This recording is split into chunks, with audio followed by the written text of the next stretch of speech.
Hey guys, welcome back to our channel.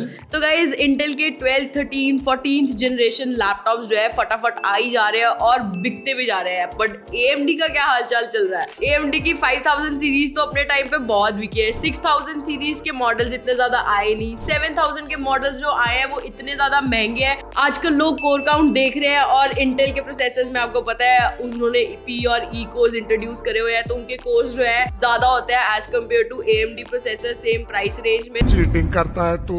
तो AMD की guys sales जो है ठीक ठाक ही चल रही है। लोग P और E कोर्स के चक्कर में AMD के प्रोसेसर को अवॉइड कर रहे हैं। अब क्या करे भाई, P और E कोर्स का कंसेप्ट ही कुछ ऐसा है। लेकिन अभी रिसेंट मार्केट में एक छोटा सा ट्विस्ट आया है और वो ये है कि 40, 50, 60, 70,000 तक के लैपटॉप्स जो हैं उनके अंदर 5600H और 5800 का HS वर्जन ये धड़ाधड़ बिके जा रहे हैं और बहुत लोग इनको खरीद रहे हैं। इवन दो इस रेंज के अंदर i5 12 जेन का 12450H, 12500H, 13500 जो कि 13th जनरेशन है वो भी अवेलेबल है और यहाँ तक कि 1240p और 1335U भी एग्जिस्ट करते हैं। तो गाइज आज हम फिगर आउट करने वाले हैं कि AMD के 5000 सीरीज के 5600H, 5800H और 1500HS और उनके बाकी बड़े वाले वेरिएंट्स क्या 2024 में वर्थ इट हैं? So guys, without any further delay, let's get started with techie bears.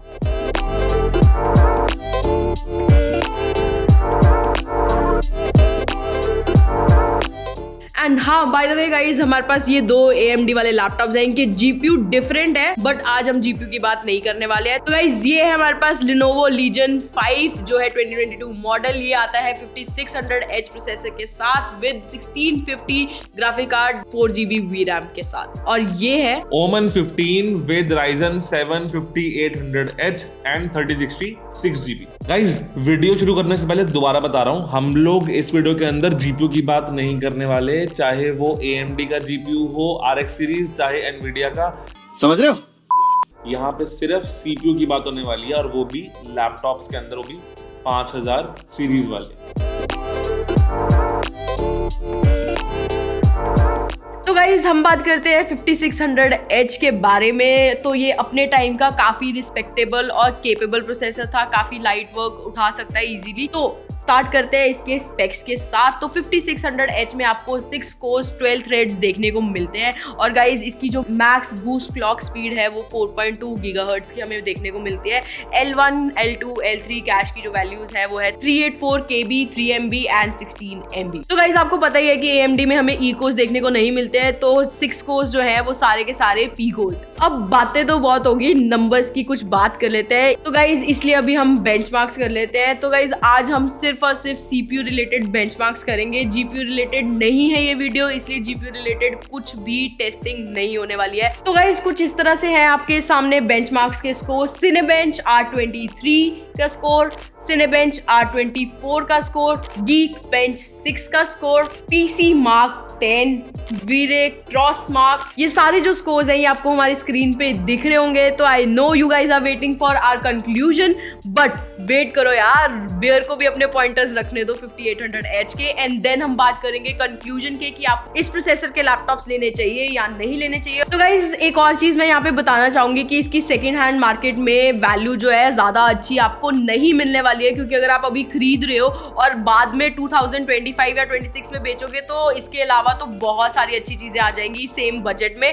तो मतलब लेना सेंसिबल इतना नहीं है। बाकी अगर आप खरीदना चाहते हो और आपको 30 to 40 की रेंज में ही मिल रहा है तो one of the best deals आपकी रहने वाली है, बिकॉज उस रेंज में ये लैपटॉप अभी भी वर्थ इट है। बाकी का कंक्लूजन आपको भालू के रिव्यू के बाद मिलेगा।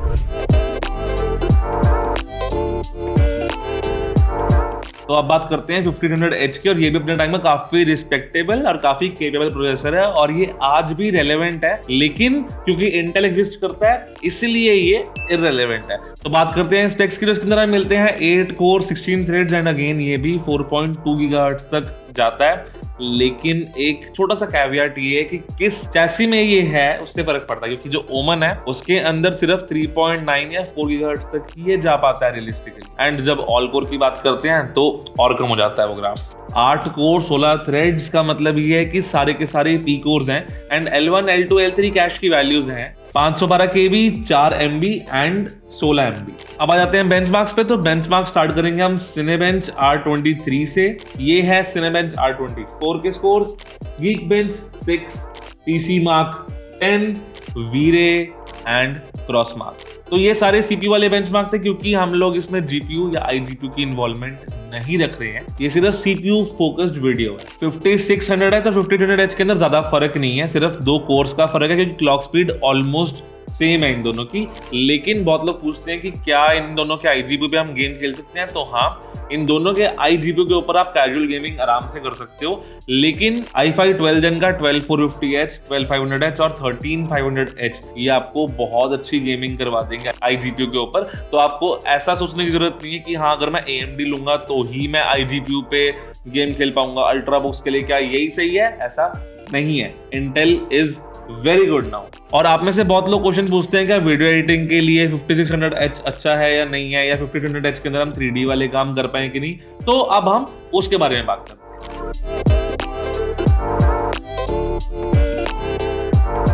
सो गाइज अब बात करते हैं कंक्लूजन के बारे में। तो स्टार्ट करते हैं 5600H प्रोसेसर लैपटॉप्स के साथ। तो गाइज ये जो प्रोसेसर है ये बहुत ज़्यादा कैपेबल है, बट आप इस पे ज़्यादा हैवी वर्क नहीं कर सकते हो। हल्की फुल्की वीडियो एडिटिंग हो जाएगी, कैजुअल गेमिंग आप इस पे कर सकते हो, बट उससे ज़्यादा एक्सपेक्ट करना इस CPU से नॉट गुड। क्योंकि गाइज इसकी जो बूस्ट क्लॉक स्पीड है वो 3.9 से लेके 4 तक ही जाती है, ज़्यादा नहीं जाती है। तो आपको ये मल्टी कोर में भी ज़्यादा परफॉर्मेंस अच्छी नहीं देने वाला है और सिंगल कोर में भी ज़्यादा अच्छी नहीं देने वाला है। तो 2024 में इसको कंसिडर करना मत। अच्छा। इस लैपटॉप में गाइज एक चीज़ अच्छी है, जो है बैटरी लाइफ। वाओ। सिमिलरली अब बात करते हैं 5800H एंड HS की। तो ये हमारा 8 कोर 16 थ्रेड्स वाला प्रोसेसर है, जो कि काफी रिस्पेक्टेबल है और था भी। लेकिन इसके अंदर भी एक इशू यही है कि ये भी रियलिस्टिकली 3.94 या 4.1 गीगाहर्ट्ज से ज्यादा बूस्ट नहीं करता। एंड अगेन ये बहुत ज्यादा मैटर करता है कि आपने कौन सा लैपटॉप लिया है, क्योंकि जो थिन चैसी वाले लैपटॉप्स होते हैं जिनको हम अल्ट्राबुक बोलते हैं, उनके अंदर ये लैपटॉप 3.9 या 3.8 गीगाहर्ट्ज से ऊपर जाता ही नहीं है। क्यों? क्योंकि 2 एक्स्ट्रा कोर होने की वजह से ये 4.2 गीगाहर्ट्ज का बूस्ट नहीं मार पाता ढंग से, और 2 कोर एक्स्ट्रा होने की वजह से ही ये हीट भी ज्यादा करता है एज कंपेयर टू 5600H। आप इसमें एडवांस लेवल की मल्टीटास्किंग कर सकते हो, लेकिन फिर भी ज्यादा हैवी वर्कलोड्स आप इस पे नहीं मैनेज कर सकते, इवन दो इसमें 2 एक्स्ट्रा कोर्स /4 थ्रेड्स हैं। अगर आप एक क्रिएटिव डिजाइनर हो तो जितनी भी क्रिएटिव एप्लीकेशंस होती हैं like Premiere, Cinema 4D, Blender, DaVinci Resolve, Autodesk, Maya, 3ds Max और apps like AutoCAD and Revit, तो ये सारी एप्लीकेशंस CPU सेंट्रिक होती हैं। GPU भी यूज करती हैं लेकिन डेडिकेटेड GPU से पावर लेती हैं ये। तो हम यहाँ पे iGPU की बात नहीं कर रहे, हम CPU की ही बात कर रहे हैं। एंड 3.8 गीगाहर्ट्ज जो है ना, वो मिनिमम स्पीड इन एप्लीकेशंस को और सॉफ्टवेयर्स को चाहिए होती है, ताकि ये काम को फास्ट वे से कर सकें और लैपटॉप हैंग ना हो। इनफैक्ट विंडोज 10 और 11 के अंदर भी मिनिमम 3.6 या 7 गीगाहर्ट्ज की स्पीड अगर नहीं होगी कंसिस्टेंटली, तो आपको काफी जगह पे लैगिंग देखने को मिलेगी। और अगर आप आफ्टर इफेक्ट्स या फोटोशॉप यूज करने वाले हो तो ये बिल्कुल भी आपके लिए नहीं बना है। क्यों? क्योंकि वो सिंगल कोर वाली एप्लीकेशंस है, मतलब कितने ज्यादा कोर है इससे उन एप्लीकेशन को फर्क नहीं पड़ता, उनको ये चाहिए कि आपके कोर कितने फास्ट हैं। तो 4.2 गीगाहर्ट्ज से बेटर क्लॉक स्पीड आपको इंटेल में देखने को मिल रही है। और गाइस जब आपको 12, 13, 14 जेन में 4.5 गीगाहर्ट्ज, 5 गीगाहर्ट्ज, 5.2 गीगाहर्ट्ज की बूस्ट क्लॉक देखने को मिल रही है, तो आप सेम बजट में एक ऐसे प्रोसेसर लैपटॉप क्यों लोगे जो सिर्फ 3.8 या 4 गीगाहर्ट्ज की बूस्ट क्लॉक मारता है? तो आपको अपने अगले लैपटॉप के लिए ये CPU लेना इस साल में मुझे तो लगता है बेवकूफ़ी है, बिकॉज आपको काफ़ी बेटर क्लॉक स्पीड के साथ अच्छे प्रोसेसर वाले लैपटॉप सेम बजट में मिल सकते हैं। तो गाइज अगर आपका बजट 40, 50, 60 या 70 के है तो अवॉइड करना 5600H या 5800H HS वेरिएंट वाले CPU लैपटॉप्स लेना, बिकॉज ये वर्थ इट नहीं है। आपको इनमें ज्यादा क्लॉक स्पीड नहीं देखने को मिलती है। इस बजट में तो आपको 1240, 1340, 1335U और काफी ढेर सारे इंटेल के अच्छे प्रोसेसर्स देखने को मिलते हैं जिनकी बूस्ट क्लॉक स्पीड आपको मिनिमम 4.4 गीगाहर्ट्ज गीगाहर्ट्ज की मिलती है और अप टू 5.5 गीगाहर्ट्ज की भी मिल जाएगी। और गाइज अभी तो मैं सिर्फ U और P वेरिएंट्स की बात कर रही हूँ, बट कुछ लैपटॉप्स में आपको 12500H वेरिएंट भी मिल सकता है अंडर 70 और 60 के, वो आप चेक कर लेना। तो उस केस में 5600H या 5800H या HS लेना बेवकूफ़ी होगी। तो बेटर है आप 12 जेन 13 जेन वाले प्रोसेसर पे जाओ रेदर देन 5800H या HS या 5600H पे जाओ। हाँ, लेकिन अगर आपको उसके साथ GPU की इंपॉर्टेंस है, फिलहाल तो हम इस वीडियो में बात नहीं कर रहे हैं GPU की, बट इन केस अगर आपको GPU इंपॉर्टेंट है और उसके साथ आपको 3060 या 3050 या 2050 मिल रहा है, तो वो आपका प्रेफरेंस है, वो आप तब ले सकते हो। तो guys for the time being हम लोगों को ये मानना पड़ेगा और एडमिट करना पड़ेगा कि 2024 में तो कम से कम इंटेल ही वैल्यू किंग है। इंटेल के 12 जनरेशन वाले लैपटॉप भी, 13 जनरेशन वाले लैपटॉप भी और 14 जनरेशन वाले लैपटॉप भी बहुत अच्छी वैल्यू प्रोवाइड कर रहे हैं। अभी अल्ट्रा वाले क्या करेंगे वो हमें बाद में चलेगा पता, लेकिन वी आर श्योर कि 15 जनरेशन में भी हमें सेम ही चीज देखने को मिलेगी, क्योंकि इनके जो i3 वाले वेरिएंट्स भी हैं वो भी इतने अच्छे हैं कि उनके अंदर भी लैपटॉप्स हैंग नहीं कर रहे। लेकिन गाइस अगर आप बहुत बड़े AMD फैन हो तो एक चीज का स्पेशल ध्यान रखना कि अगर आप AMD 5600H या 1500H या 5000 सीरीज में कोई और लैपटॉप लेते हो तो वो थोड़ा थिक लैपटॉप हो, थिन लैपटॉप ना हो, क्योंकि अगर ये लैपटॉप की चैसी मोटी नहीं होगी, अगर लैपटॉप CPU को ठंडा नहीं कर पाता तो वो प्रॉपरली बूस्ट भी नहीं मारते। 4.2 गीगाहर्ट्ज कोई बहुत बड़ा नंबर नहीं है, लेकिन अगर किसी लैपटॉप के अंदर ढंग की कूलिंग ना हो तो वो 3.8 गीगाहर्ट्ज से ऊपर जाने में भी डरता है और टेम्परेचर 90, 95 और 100 डिग्री ऐसे ही हो जाते हैं। और ये सब तो चलो ठीक है, एक बारी को कूल वो कर भी देते हैं, लेकिन याद रखना कि वो कूल करने के लिए पंखा चलता रहेगा और आपके कान में बजता रहेगा। अगर आपको पंखे से दिक्कत है ना तो भूल जाओ कि this is a good series to invest in 2024। One last thing, अगर 1 लाख के अंडर आपको कोई AMD का प्रोसेसर लेना चाहिए 5000 सीरीज के अंदर, तो वो है 5900HX, एंड वो भी हम इसलिए बोल रहे हैं क्योंकि वो लैपटॉप 4.6 गीगाहर्ट्ज तक जाता है और 2024 में हमारे लैपटॉप्स कम से कम 4.4 गीगाहर्ट्ज तो डिजर्व करते हैं। तो प्लीज अपना अगला लैपटॉप सोच समझ के लो। So guys, that's all for this video.